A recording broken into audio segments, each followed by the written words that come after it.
pasamos al siguiente punto, que es los acuerdos del proceso de estabilización y consolidación. ¿Tiene la palabra el señor González? Sí, con la venia, señora presidenta. El motivo de la urgencia y el por qué se ha traído este expediente así, como podrán comprobar, el acuerdo definitivo con las centrales sindicales, con la parte social, se alcanzó el pasado 16 de abril y, por lo tanto, para que el Pleno tomara conciencia y, por lo tanto, un pronunciamiento al mismo, se ha traído por el trámite de urgencia. ¿Hay algo en relación con la urgencia? Señora Leiza. Es verdad que sea un acuerdo con la parte social de esta Diputación, pero la verdad, estos temas de consolidación, de empleo y todo este tipo de cosas, la mujer del César no tiene que ser honrada, tiene que parecerlo también.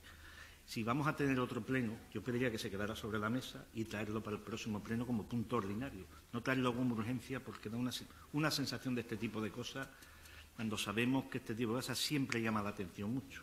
Solo eso. Muchas gracias. En un principio no va a haber otro pleno, salvando que haya alguna excepcionalidad, como saben todos los grupos. Por tanto, por eso se lleva. Yo creo que después, como ha explicado perfectamente el señor diputado de Personal, lo más importante es fundamentalmente llegar con la parte social a un acuerdo. Creo que además no solo es un buen acuerdo, sino que el hecho de haberlo negociado, dialogado y traerlo firmado por todas las partes intervinientes lo que garantiza para todos los que estamos aquí que sea, como digo, un buen acuerdo. Por tanto, la propuesta del Gobierno no es dejarlo sobre la mesa. Se vota, por tanto, la urgencia. ¿Votos a favor de la urgencia? A favor. Bueno, por unanimidad se incorpora la urgencia. ¿Hay algo que se quiera incorporar por parte del señor diputado de Personal? Sí, con la venia, señora presidenta. Yo, si me lo permite el señor Loaiza, quiero que entienda, primero, la necesidad viene motivada por cuándo se ha alcanzado el acuerdo. En segundo lugar, no había previsto un último pleno, como así ha trasladado la señora presidenta. Y, en tercer lugar, era uno de los planteamientos que, además, nos han requerido las propias centrales sindicales en representación de los trabajadores. Quiero aprovechar también para saludar a los trabajadores presentes en el salón y a las propias centrales sindicales a través de sus representantes que se encuentran en el día de hoy.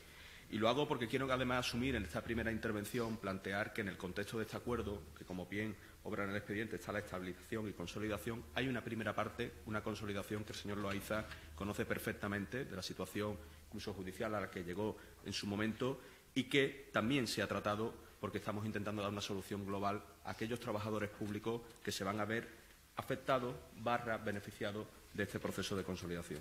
Miren, nosotros, entre otras cuestiones, hemos también manifestado que en esa consolidación se va a proceder a la publicación de la base séptima, como así recoge la sentencia que en su día ha paralizado este proceso, la actualización de temario, así como de los integrantes de las propias mesas, de los propios tribunales que componen, mejor dicho, este proceso de consolidación. Nos parece que teníamos que arrancarlo desde el compromiso que siempre adquirió esta corporación, pero además hacerlo de la mano de un proceso de estabilización como se acordó a nivel nacional en el segundo acuerdo para la mejora del empleo público en marzo del 2018.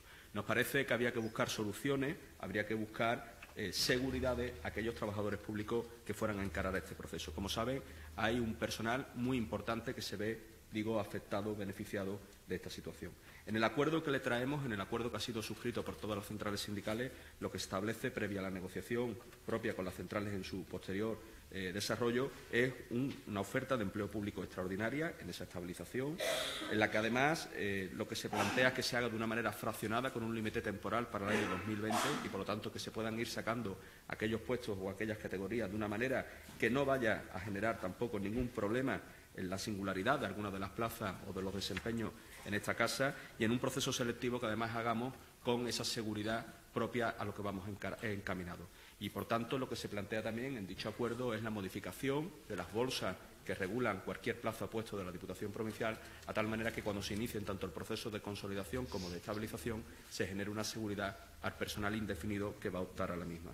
Por lo tanto, la tardanza o no del acuerdo o la motivación del mismo viene por intentar aglutinar el máximo consenso posible en torno a este proceso que, créanme, que va a ser complejo, pero que desde luego lo que se está primando por encima de todo es la estabilidad y la seguridad de los propios trabajadores públicos.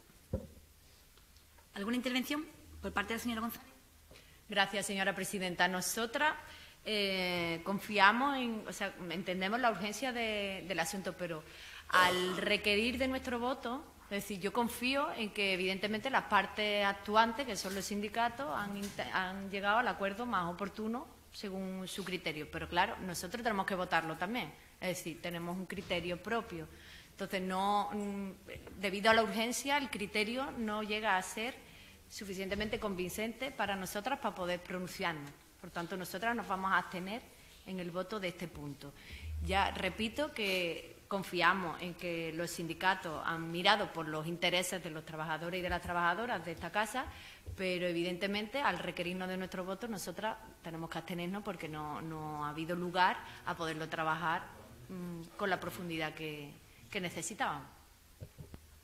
¿Alguna otra intervención? Pues para cerrar el debate, señor González. Bueno, yo, si me lo permiten, quisiera apelar en este sentido. Ya he escuchado a la portavoz de la formación de Ganar Jerez. Nosotros, desde el equipo de Gobierno, lo que apelábamos era poder apoyar esto por todas las formaciones políticas, que fuese apoyado como así nos lo han trasladado las propias centrales sindicales. No era tampoco una casualidad el que este acuerdo se traiga y se traiga precisamente con el consenso de todos, porque de lo que se pretende es que exista un compromiso por encima de esta corporación que suscriba y que, por lo tanto, nos comprometa a todos aquellos en corporaciones futuras a desarrollarlo como así ha sido determinado. Como verán, es un acuerdo muy global, pero un acuerdo que, además, lo que está buscando es generarles seguridad a los propios trabajadores. Por lo tanto, y aun habiendo escuchado a la portavoz que me ha precedido la palabra, sí quisiera seguir apelando al compromiso de todas las formaciones políticas y que pudieran ser aprobado este acuerdo por unanimidad de todas las formaciones. Muchas gracias. No hubiera habido ningún problema si hubiéramos tenido pues una junta de portavoces donde nos hubiéramos sentado antes a hablarlo, hubiéramos acudido a alguna de las reuniones con los sindicatos, en fin. Quiero decirte que es muy legítimo su voto y su interpretación, no hay ningún problema. ¿Votos a favor de la propuesta?